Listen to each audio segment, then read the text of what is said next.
Wil jy graag meer tyd saam met jou familie spandeer, maar in dieselfde asem ook 'n geldjie ekstra maak, want maandeinde kan maar 'n ou se tande laat kners.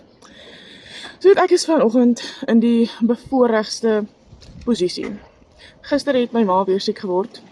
Ek het van hier af gery deur Kenhardt toe. Kenhardt het nie soos dokters nie. So ek moes haar terugbring Appington toe, gisterand laat donker aand hier gekom en vanoggend hoef ek nie 8 uur by die werk te wees nie. Ek hoef nie 'n baas te vra, gee my af, want ek het 'n familieprobleem nie. So ek vat haar nou vanoggend dokter toe, sonder om af te vra.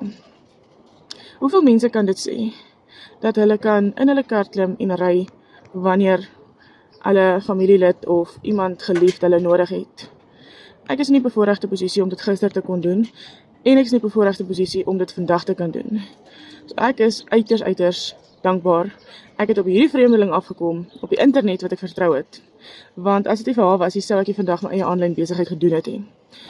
So as jy vandag wonder, hoe om my ekstra geldjie te maak, van die huis af, van watter omstandighede jy ook al is, kom vir my hier onder, wind, en ek wys jou, Appington, so wind waai alweer.